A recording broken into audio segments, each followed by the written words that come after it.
everybody. Thank you for coming out. I'm Jody Underwood. For those of you who don't know me, and there may be one or two people that didn't speak before. And I'm going to introduce Ian today. So, for those of you who don't, all right, some of you know him, and that's just not fair. But some of you don't know him. So I want to give an introduction to what he does. So, Ian, all right, I'm his wife. I'm maybe a little biased, but and anybody who knows really knows this. It's like Ian doesn't just think outside the box. He's more like swap box. He breaks things down to like basic levels that are clear and short. Short books matter. Is that something like that? The brand is Bare Minimum Books. We're on Amazon. You can buy locally, get deals. What else? So this is. So how many books has Ian published? So Ian has, when did we start? Like 3 years ago. Ian has published 19 books to date. So short, and I need to do this. So for the camera, right? I don't know how this is going to work, but they're short books. There's one idea per page. The idea is that it's a. Can you actually see that? Yeah, sort of. But you can see there's just one idea per page, right? And they're short. What? It's a delivery on every So anyway, so he's done that. So he's been writing a lot. Obviously, we're selling books here. And just so you know, this will likely, if it works out, and I think it should. I feel like this is a really strong talk. So anyway, he's worked hard at it, that I can tell you. But it will turn into a book. It'll turn into one of these. So basically this talk, but the way I like to think about it is read the book. No, sorry, watch the talk. But get the book because you're going to want to look back and like find things, just read it again. They're just that's Ian and I both, when we reread the books, are like, oh, right? So there's just stuff in there. It's kind of deep, if I can say that. So without further ado, I hope you're on camera. Ian, I'm sort of on camera. Hi, thanks for coming. Thank you for coming. So elections are a really hot topic right now, right? And I mean, the latest one, you look at what happened in Los Angeles, right? The mayor of Los Angeles, it's just a total shit show. And so people are very exercised about this, to say nothing of like presidential elections and Senate elections and whatever. And so they are complaining because they're thinking, the wrong people are voting. People are voting in the wrong places. They're voting at the wrong times. They're voting the wrong number of times. They're voting after they're dead. They're voting before they're born. The votes aren't being collected properly. They're not being counted properly. And so there's a lot of fighting about the solutions, right? At the national level, you have the SAVE Act, which isn't going anywhere apparently. But that reflects state and local laws that are also about like, yeah, just show us an ID when you vote, right? There are fights about absentee ballots, whether those should be used at all and under what conditions, and they're having redistricting fights. And all of this is in the name of having clean elections. We have to have clean elections. This is a phrase I keep hearing. That makes me want to gag because I think having clean elections misses the point. I think it's like having clean robberies. And so I imagine let's set up this regulatory system where you can rob people, but you can only rob people who live in the same district as you, and you can only do it a certain number of times. You can only take a certain amount during each robbery and a certain amount over the course of a year. And, you have to file an intent to rob. And then after the robbery is done, you have to say how much you got and what you spent it on. And we could do all this stuff and we'd have clean robberies. Robbery would be totally under control there. But the problem, of course, is it's still robbery. And the answer is not to clean it up. The answer is to stop doing it. And this is how I feel about elections. In the case of clean robbery, to do that would be sanctioning something we shouldn't sanction, which is taking money involuntarily from some people to give it to others. Okay. But that's actually what we do with elections, because right now, as far as I can tell, the single largest function of government is to take money involuntarily from some people and give it to other people. And the fact that you're using a ballot instead of a gun really doesn't change the nature of what's going on. And I'm not the first person to say this. This is not news. This is H.L. Mencken, right? That every election is an advance auction sale of stolen goods. He said this 100 years ago, right? This is nothing new. This is just, and it is not something you can fix by having better elections. Even if they're clean, right? If you have extensive participation and you have complete transparency and you have no fraud at all, they still create an environment. And I call this environment authority without representation, which I will explain. And in this environment, here's what's going on. We choose leaders, which we should not be doing. Those leaders use voting to enact laws, and we end up capitulating to laws that are passed by majority rule, right? And action at this point always defaults to government agencies. If there's a problem to be solved, you know, to quote George Bush II, when people are hurting, government's got to move, you know, which is just exactly the wrong way to be thinking about anything. And so I believe that we are in a position to move towards what I call representation without authority. And here's the contrast. Instead of choosing leaders, we privately engage substitutes and agents, right, for the kinds of things that representatives should do for us. We use ratification rather than voting to enact laws, and I'll talk about that. We consent to the laws that govern us, and I'll talk about how that can happen. And action defaults not to government action, but to voluntary associations where people just said, oh, hey, this has to happen. That bridge needs to be fixed. Let's just do it. Those people are starving. Let's collect food, right? So just as an example to think with, we have Hope Damon. Ms. Damon goes to Concord. So this is somebody, she's representing my town, Croydon. But, you know, I look at her and it's like, so in what sense does she actually represent me? Because I'm told, people tell me, that elections give us representative government. But does she really represent me? She hates everything that I like. She despises my personal beliefs, even though they all basically come from the Declaration of Independence and various bills of rights. And sometimes she hates stuff, it's become evident simply because I believe it, right? And I think that she would force me to move out of New Hampshire if she could find a way to do it.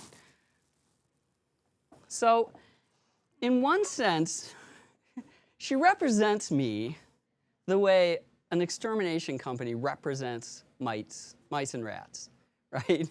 Yeah, we'll do what's best for all of us. And it's just, I don't believe it. On the other hand, she does need my money to fund her projects. And so in that sense, she represents me the way a farmer represents his livestock, right? Like, oh yeah, we'll do what's best for you. And so, in fact, I've gotten to the point where when talking about elections, I just think representation is the wrong word to be using, and I think the right word to be using is husbandry, right? That we get leaders who then manage us the way that they manage farm animals to see how many resources we can get out of us and, you know, how we can keep you from acting up too much or taking over the farm. And so my point is that making sure the right people vote in the right way doesn't address this at all. Even if we have the best possible elections, we still have husbandry instead of representation. And so my point is just that if there's a process, an election is a process like this, that gives your enemy authority over you and lets him pretend that he's representing you, that's just inherently and irredeemably flawed, right? And so I'm just like, unless we're really, really stuck with elections, we should get rid of them. And so the question is, are we stuck with them? So if we're ever going to get from where we are to where we want to be, I think these are two questions that really need serious discussion. You need to think about them and then talk to other people about them.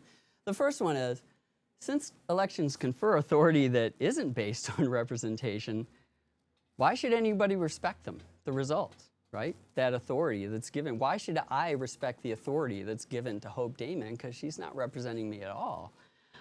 And the second one is, as people begin to realize that this is the case, that elections are actually incompatible with representative government, what should take their place? So I'm leaving the first one as an exercise for the reader, and I'll be talking about the second one. So there's something called the pot roast principle, and it's illustrated by a joke. Guy walks into his kitchen, he sees his wife cut the end off a roast, throw it away.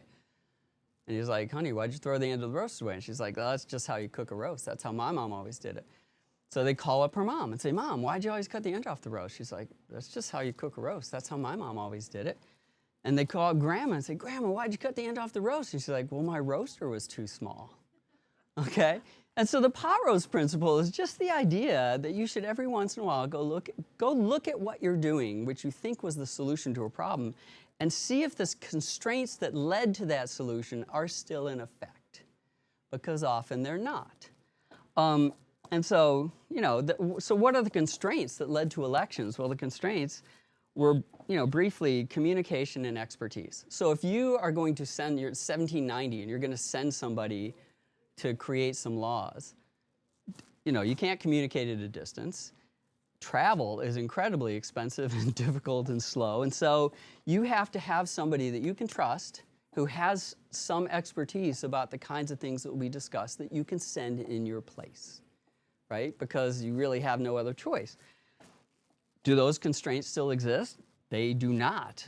Communication, instant communication among people, it's cheaper and easier every year and more effective.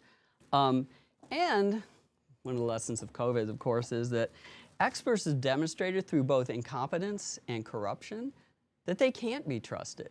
And so neither of those constraints, we should not be sending experts to do anything for us if we don't have to. So the question is, why do we still have elections? And it's because after 250 years, we're still acting like our pan is too small. That's the answer. So what might we do if we had a bigger pan? So when an amendment is proposed to the federal Constitution, it goes through two stages. I mean, there's other ways to do it, but the way we always do it is this way. It goes through both houses of Congress, and it has to pass by 2/3 majority. And then it has to be ratified by 3/4 of the states. And the first process is just same old, and it looks like there's a higher bar, 2/3 instead of 50%, but really, it only requires a quorum, so half of each house can show up, and you get 2/3 of each half. So 1/3 of each house is sufficient, right? I did not realize this until like this week. And there are Supreme Courts that are, yeah, a quorum is enough. It doesn't have to be the full membership, okay? Yeah. So anyways, I think the second process, the part of ratification, is more interesting, and it has 3 features that I think are really worth noting if we want to make significant changes to how we do things.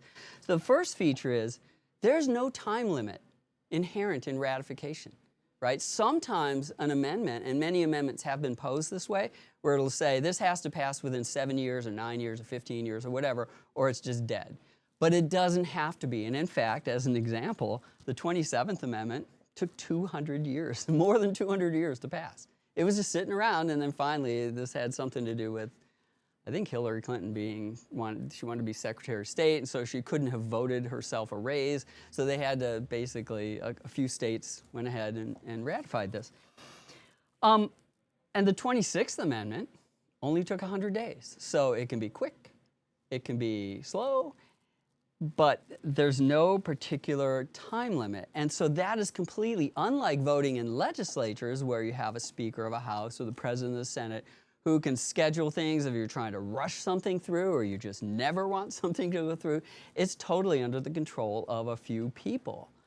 And that is not how ratification works. Ratification just works, you take your time, and if enough people say yes, then that becomes the result. And so, you tell this to people and they'll, oh, okay, well, that's fine for big, important questions. Things we shouldn't rush on. That's not for, like, regular laws. And for those people, I would remind them, I always love this. This is Stephen Carter. He's a professor at Yale Law School. And on the opening day of law school, he always counsels his first-year students never to support a law they're not willing to kill, to enforce. And usually they greet this advice with something between skepticism and puzzlement until I remind them that the police go around armed to enforce the will of the state, and if you resist, they might kill you. Okay?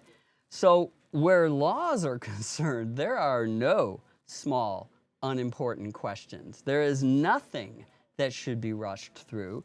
All laws involve taking liberty from the people that the government is supposed to protect liberty for, and they all potentially impose the death penalty if you resist. Okay? So you don't want to rush into any of these things. So there's no reason why you should be pushing anything through quickly. So the second feature is there are no quorums. Okay, as I mentioned, you can get a constitutional amendment through 1/3 of either house in theory, and lots of people who are state reps know how this works. You wait until those people went out for lunch. Quick, let's pass something because we only need a majority of the people who showed up today or right now. You need 3/4 of all the states. Okay. So you can't have like 25 states show up on ratification day and 19 of them push something through and we got the rest of those states, man. Now they have to have single payer health care or whatever it is that California wants to do lately. The third feature is that you never have to vote no. You never have to even go on record as saying we don't want this. If a state just ignores it, then if more than 1/4 of the states just ignore a proposed constitutional amendment, nothing happens. It dies if there's a deadline, but they don't have to go and say, we're against this. They don't have to make a decision. No decision is required, okay? And so what I would ask you to do is take a moment to think about what things would be like if statutes were handled this way. If each member of a house gets to take as long as he needs to consider this. There's none of this like, here's a 2,000-page bill, we're voting on it tomorrow, right? You take as much time as you need, and you don't ever have to make a decision. You could just ignore it if you think it's stupid. Imagine it if 3/4 of the entire membership of each house had to sign on before it could actually be enacted. And imagine their proposals, all the stupid laws that get proposed, that get weighted, we got to bring this up for a vote and we have to fuck around with this thing. What if those just went away? They just faded away like bad dreams, right? So take a minute to think of 2, 3, 4 of your least favorite laws and ask yourself, could those laws have been passed if we were doing this? And I think you'll find that the answer is no, they would not have been enacted. So when voting, it's really common to use just over half as sort of the standard you have to meet. That's the bar you have to clear, right? And again, it's just over half of the people who show up on that day. Now, in some contexts, the bar is set a little higher. Like a lot of times when you're dealing with taxes or you're dealing with constitutional amendments or constitutional amendments about taxes, they'll say, okay, you know what, we need 3/5. We need 2/3. We need 3/4. I am not aware personally of any context that requires more than 3/4. And so the question is, is that high enough? Is 3/4 a good bar to set? And then I go back to the Declaration of Independence and I look at it and it makes a very remarkable claim. It says, government derives its just powers from the consent of the governed. And so think about a law that you oppose. I'll give you a minute because I know it's hard to come up with them. You're one of the governed. Okay, you didn't consent to that law, so it was passed with a power that isn't based in consent, so it's an unjust power, okay? That's the only other kind left. Now, a lot of people will say, and some of you may actually think, there's this thing I hear a lot, well, it's through voting that people express their consent. And it's like, in your heart, that's not true, and it's not true because there's a simple thought experiment you could do, like, everybody here have 2 kidneys? Let's say we want to take one of them, okay, and you want to keep it. So what kind of majority would we have to have in this room or in a town or in a county or a state or a country to be able to, how big a majority would we have to have before you would say, yep, they're expressing my consent? Well, okay, but they're not expressing your consent, they're overriding your consent, right? And so, there is no majority big enough. Everybody but you is not big enough. And so the interesting thing is the people who wrote our founding documents understood this, and you can't say that they didn't, because if you look at Article 5 of the federal Constitution, which tells us how do we amend the Constitution, it says, great, you can go through these steps, but even if you go through those steps, you cannot deprive a state of equal suffrage in the Senate without its consent. Okay? 49 other states want to take away one of our senators. That's what consent means. Okay? You cannot say majority rule is consent. And in fact, really, if you need to have a vote, it's because you're depriving somebody of consent. If you have consent, you don't need to vote, right? So when setting this bar, where should we set it? There's two ways we might ask it. One is the normal way, which is what fraction of people should we need to get their way? 2/3, 3/4? Or we could ask, what percentage of people is it okay to screw over, right? And if you ask it that way, the answer is going to be very, very close to 0, which means the bar should actually be 100 over 100. Of course, there are practical considerations. You don't want one person to be able to hold everybody else hostage for political reasons, but we could get awfully close by setting it at 9/10 or 19/20, okay? And there's a corollary to this. If we decide that 95% is what we need, that kind of agreement, then here's the thing. 5% or just over 5% should be sufficient to repeal a law after we've realized that this should not be the case anymore, and you don't have these laws that just stick around forever because you cannot get the normal political process to get rid of them. So suppose we left everything else the way it is. We still had crappy elections, and we do everything that we're doing now, but the legislative model in the legislature switches to ratification with a suitably high bar. That would actually be a huge step in the right direction. All kinds of mischief just simply goes away. And if we did nothing else, that would be awesome. But could we do more? And so in asking that, it's worthwhile to ask, what are elections for?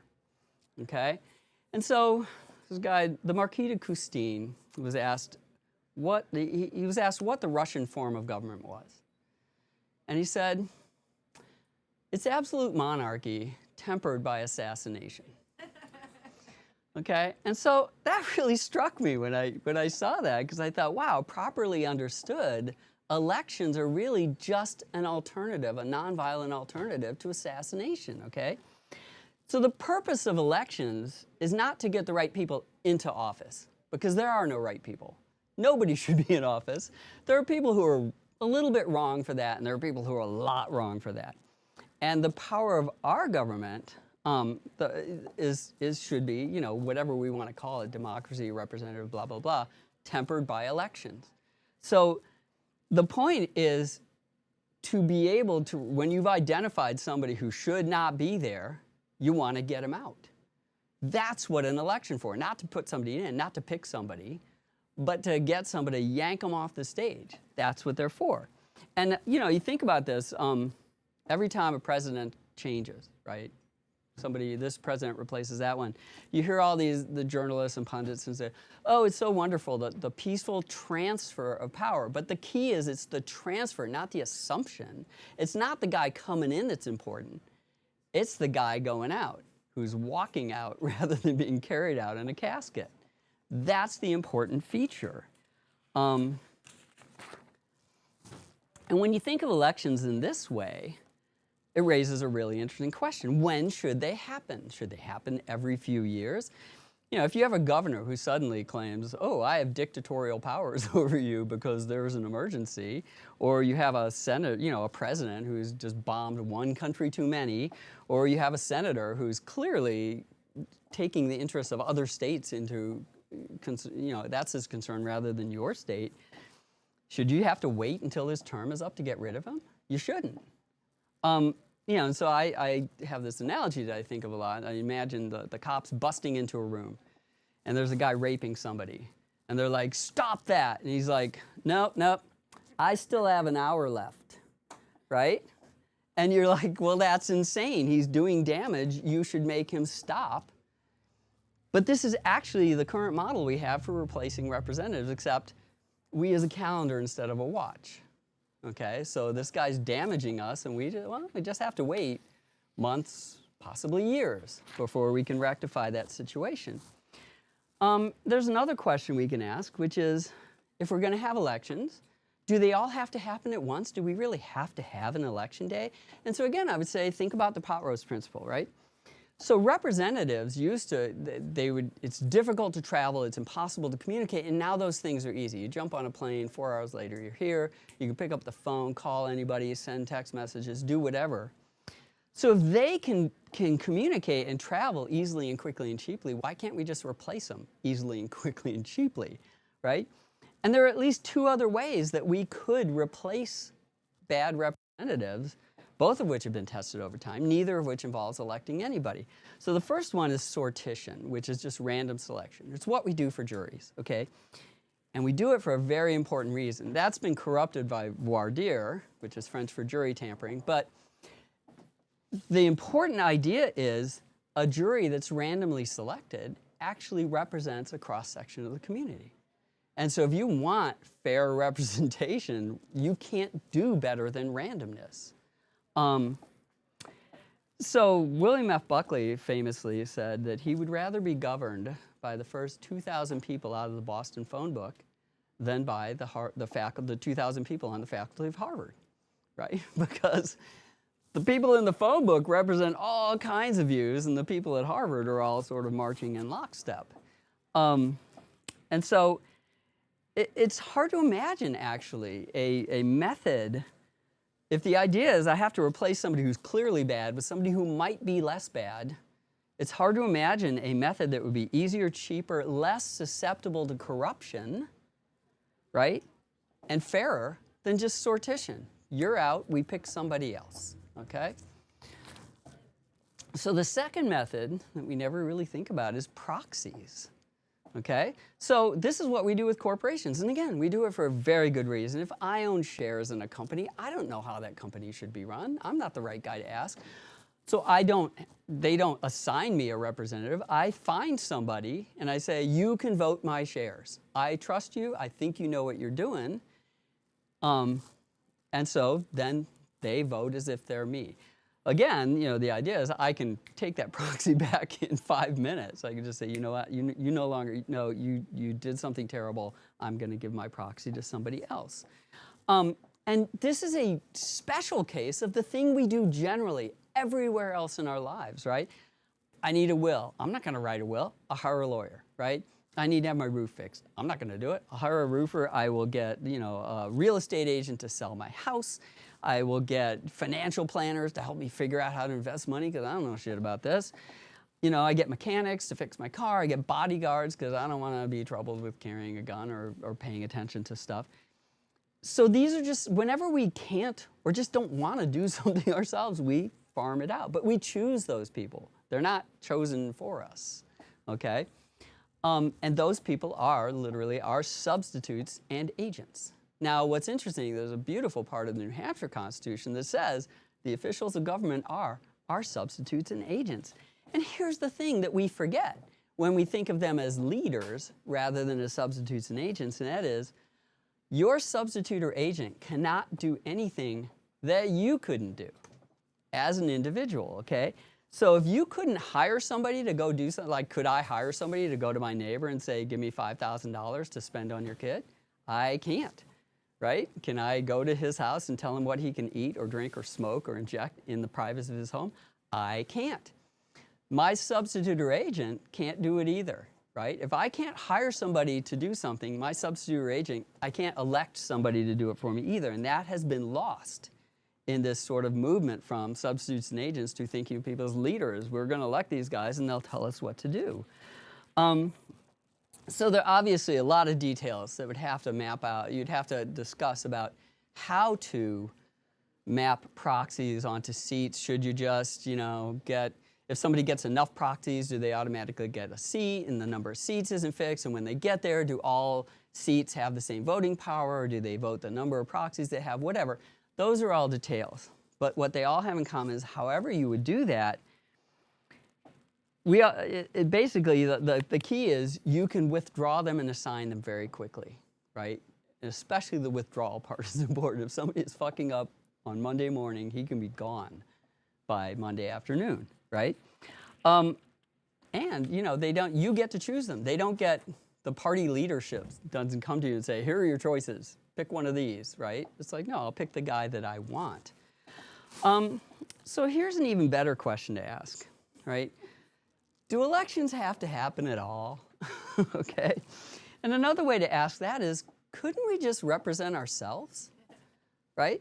And so if you ignore all the technological constraints that I've talked about, the traditional answer is no, we can't because we're too stupid, right? We're uninformed, we're misinformed, we're malinformed, we're easily misled.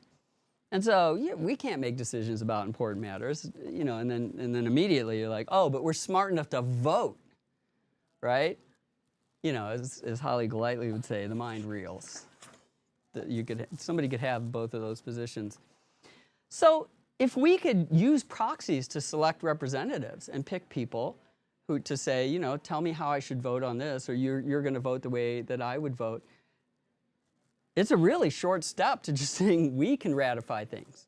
If they're doing ratification, we can do ratification, because now all the mechanics of scheduling votes and having people show up or whipping people, it all goes away. They just say, okay, here's the thing. We're thinking about giving, you know, $68 billion to Ukraine. You want to do that? And you just like delete like all the other emails I don't want to pay attention to. I don't even have to say no. Note there's no no there. I just ignore it, right? I don't have to go on the record as saying anything. I just don't do anything.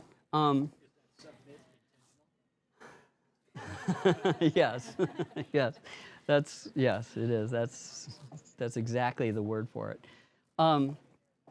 So, you know, just like in other areas of life, if I don't know whether we should give money to Ukraine, I'll ask somebody that I trust, who I think knows something, and he'll say, no, that's a stupid idea, or yeah, that's a great idea, the future of the world depends on it, whatever. And so I find it interesting to think about how this would affect things like our foreign policy, right? So you wouldn't have leaders anymore who could say, America wants this, America supports that, America this, America this, America this. What you would have is, if an American wants to do something like support Ukraine or Israel or, you know, alpaca farmers in Peru or whoever, they can write a check, they can send a care package, they can fly down there and help, they can do whatever they want, but it's just their preference. This is not a monolithic decision that has to be made as if everybody's in on it, right? And the same thing for the welfare state. If you want to support, you know, unwed, you know, single mothers or blind people, whoever, you can support them. You can give them money. You can solicit donations. You can volunteer your time. You can set up voluntary associations, right? And leave everybody else to make their own choices. And so I think of this as the policy of, making America Americans again, where people individually make their decisions and they leave everybody else the hell out of it. And if 80% of Americans want to do something, then a lot of it gets done. And if 2% of Americans want to do something, not very much of it gets done, right? But you're not blaming the whole country. I'm not getting blamed for something a bunch of neocons want to do. So I'm taking orders for the hats, by the way, if anybody wants those.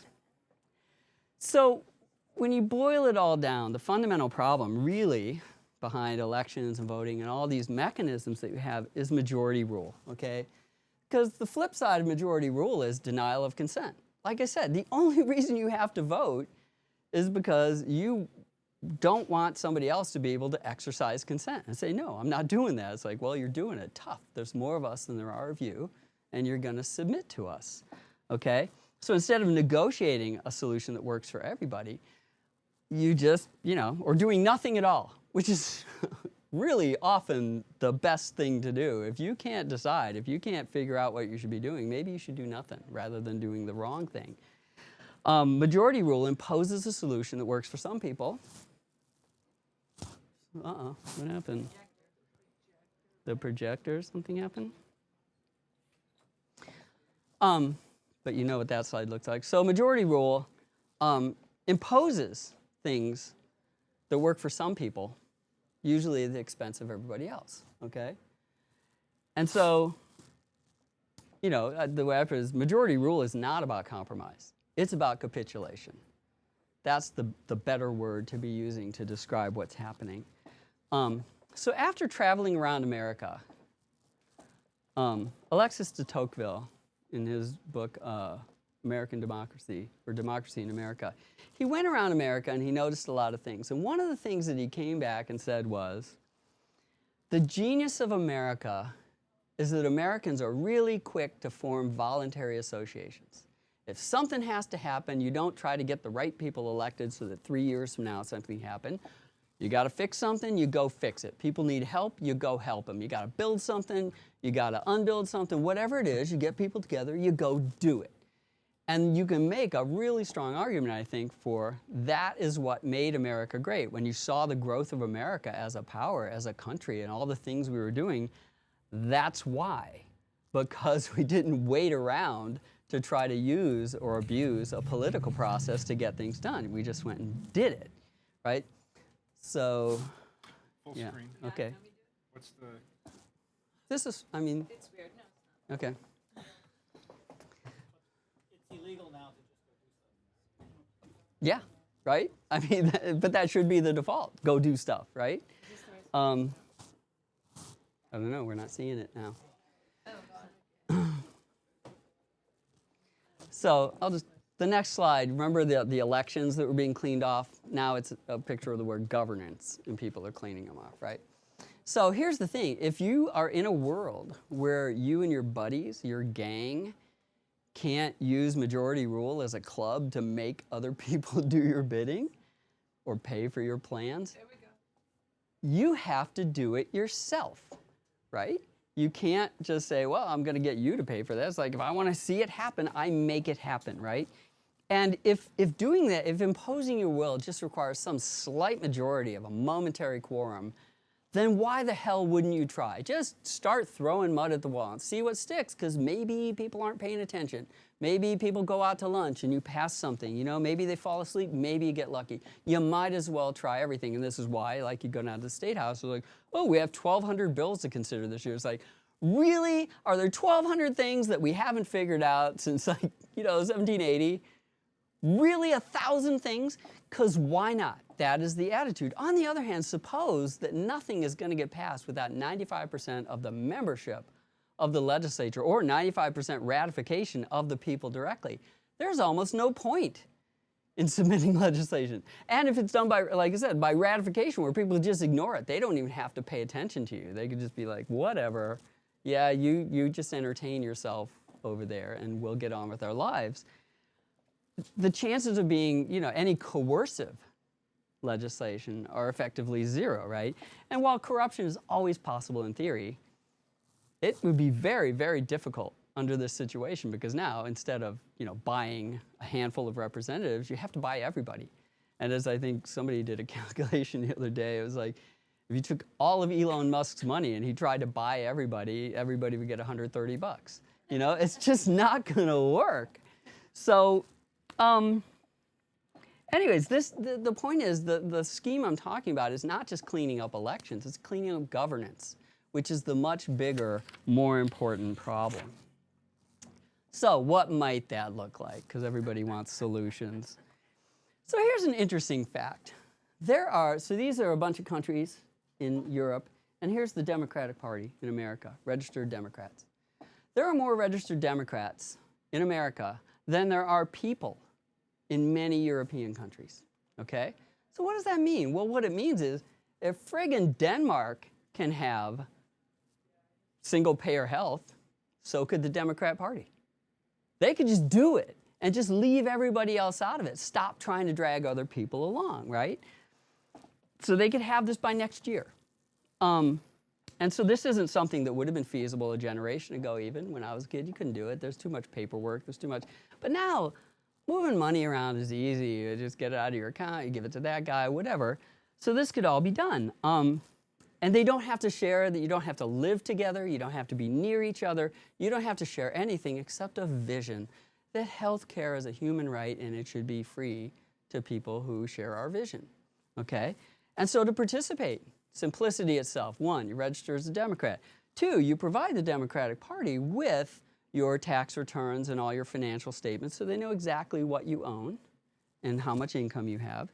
You provide access to your bank accounts so that they can charge you your fair share of everything. And then your doctor sends your bills to the party, right? So you and George Clooney each pay what you can afford, and you and George Clooney each get what you need. What could be fairer than that? Okay? And the only thing they have to do is just leave everybody else the hell out of it. Don't help people who don't want your help. That's it. This is not rocket science. So, once they've got single-payer medical care up and running, they can expand this to single-payer schools, single-payer college, single-payer daycare, single-payer housing, single-payer clothing, single-payer food, whatever they want. And in fact, it would be simpler eventually just to have your employer give the money to the Democratic Party, and then they would give you something to live on. And you laugh, this is actually how it works in Israel. Your employer pays the government, and they pay you, and they take out what they need. What? Right, so, and just imagine now all the money that they now spend on winning elections, they could actually spend on giving people health care and food and housing and heating oil, right? They could use that money to do the things that they say they want to do. And so in our Constitution, this kind of thing is called federalism. And the idea is you let states try things. And if a state does something really smart, all the other states go, hey, we'll do that too. And if a state does something really dumb, it doesn't drag all the other states down with it. And so this, I would just call this partisanism, and I believe that this is the proper use of a political party. Not to try to take over the government, but to figure out what it is you'd all like to see happening and make it happen, right? So this is the kind of thing that becomes necessary under ratification with a high bar. There's really no other choice.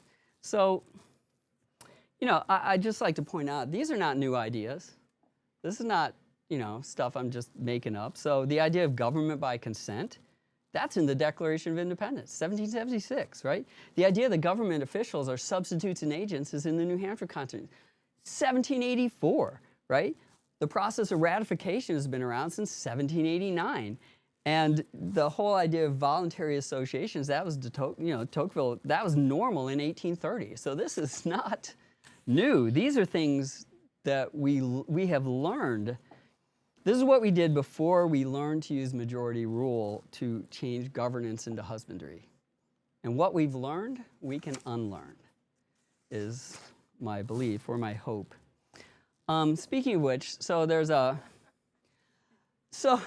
I read an interview that really affected me with Penn Jillette of Penn & Teller.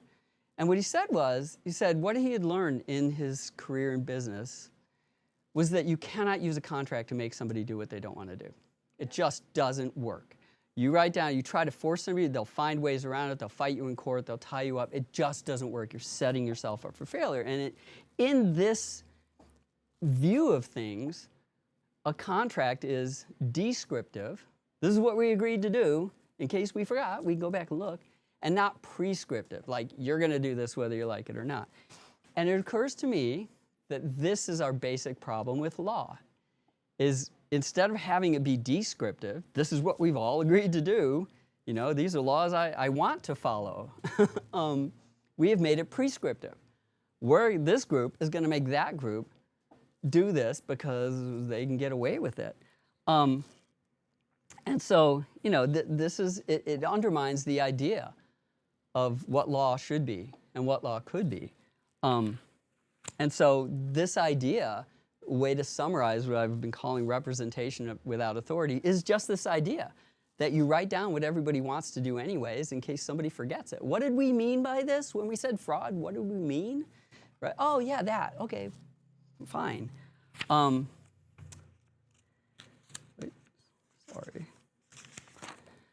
And once we see that, it's easier to see how we got to where we are, right? So you start with the idea that we all agreed to something, let's write down a law, now we all have to do it and get punished if we don't.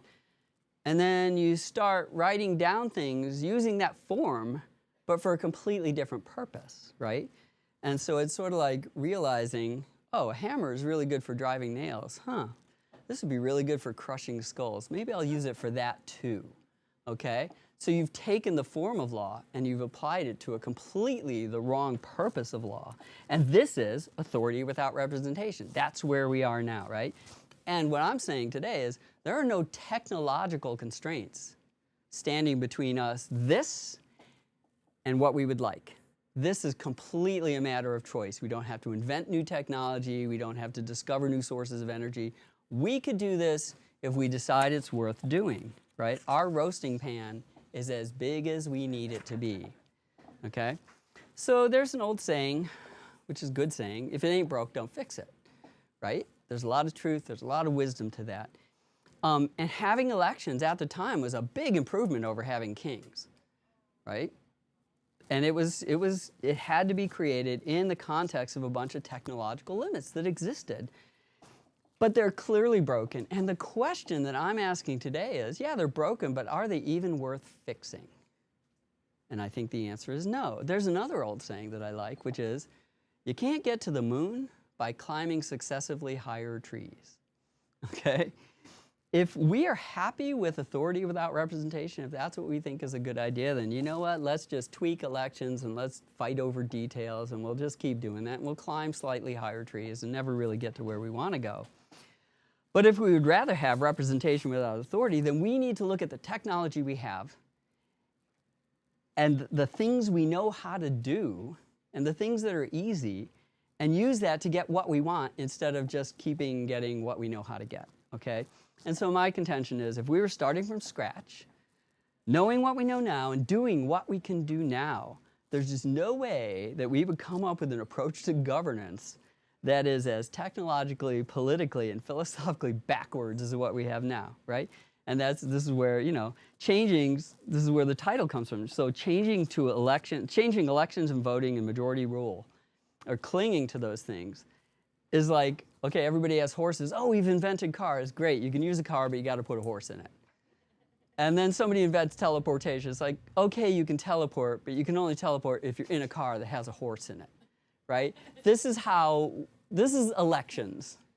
And so my question is this really the best we can do? And I hope to God it's not. So that's the talk. Thank you.